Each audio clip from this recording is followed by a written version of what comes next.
Oh. Whoa.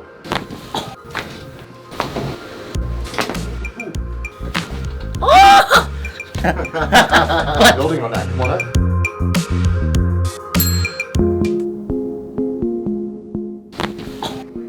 Cavitated. Yep. Yeah. He knows, like.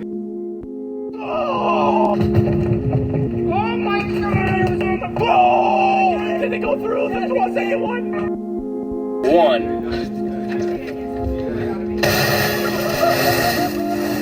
Achilles. Yeah, I think my bed's too short, and so my feet will hang off when I sleep sometimes, and so I'll wake up and they're just like just So tight. you sleep stretched out. Well, yeah, I'll like sleep, but if they're like hanging like this, where it's just pushing into my Achilles like all night, then it like is super tight in the morning, and then I'm like. That actually makes perfect sense. That's what I think it is. Yeah. But last night I like made sure to sleep like pushed all the way forward and at a diagonal, and so my ankle feels good today, which is so I need to make sure I do that every time. All right. What would you say is the biggest challenge from starting point to now, and then how's that going? It's just my hips. Like they'll just get like random days where they're just like really off, and just tweaked, and then like any kind of abduction is just super painful or very limited. In any range, so Any abduction, anytime it goes out. Like back is fine, forward's usually fine. I can't normally like you know how a lot of people can get their knees to their chest and like a tuck, like I can't do that. And like I have to kind of have it go out just a tiny bit in a squat. So I just have a lot of like impingement. It has gotten, I'd say on average, better more often, but yeah, it's just really dependent on the day. Down at the bottom, you're really stuck. Yeah. All right, you ready to do some work? Yeah, whatever. Let's do it. Shoes off. Resist. Go ahead. Cool. Yeah. Nice. You go for that now. Awesome effort, bro. Come on up. Slid around. Lay on your tummy now. We're gonna start here. You pretty good with pressure. Nice. If it's too much, will you tell me? Yep. Cool. Breathe deep.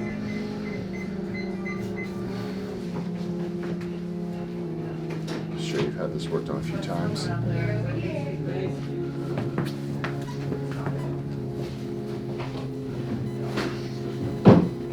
Doing okay with the pressure?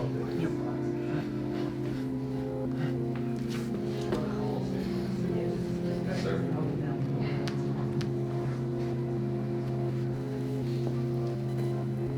Would you say that you've strained your back over the years from doing flips and acrobatics and things like that, or was there one or two or more injuries specifically that hurt you?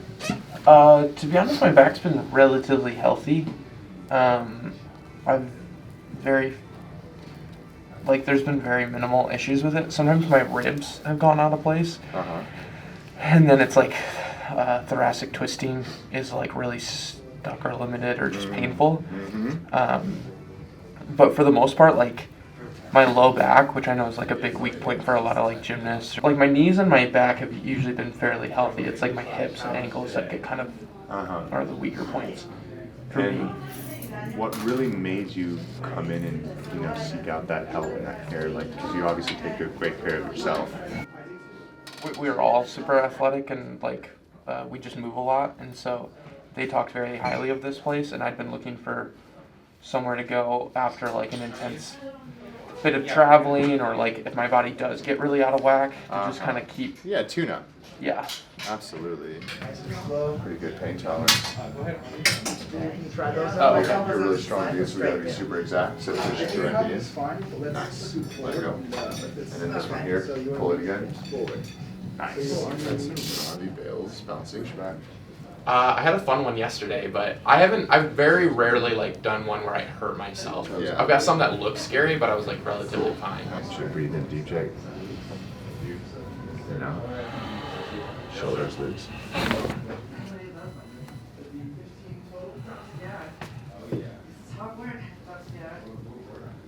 Is that too much pressure there?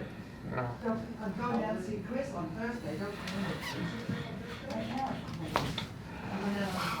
Obviously, like there are some days where something gets tweaked and I have to take a couple days off, or like Slow down a little bit. or I'll like hit something or like have a small little accident where I like bust up a knee or an ankle or something. But I'd say relatively pretty good. Oh my gosh. Oh. Oh, good save. Wow.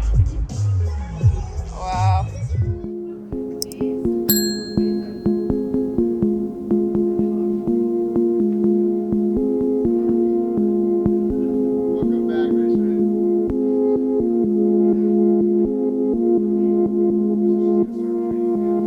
It's actually good today, which is Normally it's a little more it's testy. usually Yeah. way worse. Yeah, I I'm get it. normally breathing super like really focused on it. Yeah, I understand.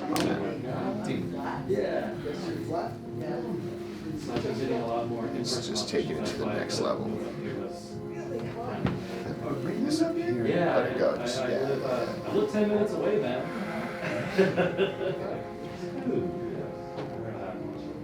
How have you been? Are you mostly just body weight exercises? Good. No, Or you do I'll some lift. weights too? I'll lift. It depends on like how often I'm training like acrobatic things and how often I'm. If I don't do acrobatics that much, I can usually lift like 2 to 3 times a week. But if I'm doing if I'm bouncing like 3 times a week, then like I don't have that much more time or much more in me to go super hard with the weights. I learned a new move the training session before, and normally I usually warm up one to a mat to just make sure I still got it. But this one I just felt confident and I just went for it. And it puts you in this weird position where the wall's here and the trampoline's here, and you land close to the wall. It kind of wants to like send you just straight up into nothing. Whereas if you go out to the end of the trampoline, it puts you back to the wall, which is really nice. So I went real close, and then I dropped my feet, and I just got stuck in this like paralyzed deer state, and just like almost rotated to my neck. But I was like fine. But it looked scary. Yeah. And Was that your finger? yeah, no, that was your trap. That was your trap on your That was clavicle. your trapezoid. Yeah, breathe in and out. That's actually a little adhesion there, and it just cavitated. Let it go. Let's see if this one does it. Sometimes it'll not quite. All right, sir. Now we're gonna go on your back, sir. We're gonna breathe in deep. And out. Let your head drop this way. Yep. Yeah. So to give you perspective, the movement we're getting from your neck, let's say 0 is no movement, 10 is like beautiful, perfect movement. It's like a 3. Okay. It should move freely and much more easily, and we should hear even a louder release. It is moving. I mean, that's awesome, because if your spine doesn't move, it degenerates. Yeah. Come on up this way. Let's get your upper back going. Exactly. I go to the kitchen, grab my ice pack, throw it on the neck, have water, coffee, do my morning routine. It's like you don't lose any time. Okay. Yeah. Yeah, I should probably do it after Trampwall specifically. Yeah, especially if you're gonna go from like. Because I hit and like my neck is constantly like I would micro say. whiplash essentially, so I just have to like. Yeah, I would say so, man. I really would. And then we're gonna try to push forward and round your upper back here. So hands on top of mine, and then gentle squeeze down a little more, and then chest up, and fall back to me. But as you fall, we're gonna kind of round you forward. Breathe in, and out. Fall. Nice. Stay there. A little stretch because we don't want to flatten your upper back. Chest up. Drop your chin. Yep. To the upper portion rounds. My dude, most important adjustment ever. Go like this. I knew you were doing All this. love, bro. All love, man. You're really strong, man. You're a big dude. You're a performer. What would you tell other performers or people that are super athletically competent and capable, but maybe they don't get chiro care? What would you say your experience has been thus far?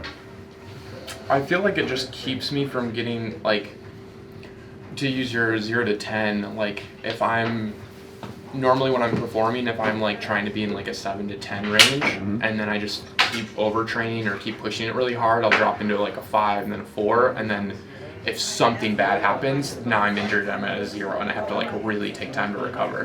But by going semi-regularly, like once a week, I feel like I'm able to stay more in 7 to 10 range, and then if something bad does happen, because my body's healthy, it can handle it, and then I only drop down to like a 5. So maybe I only need to come in for like 2 weeks as opposed to having to take an entire month off of training because I'm like really messed up. So you're more adaptable. Yeah, and just more resilient. I feel like that's like the biggest thing. Love that, man. Amazing. All right.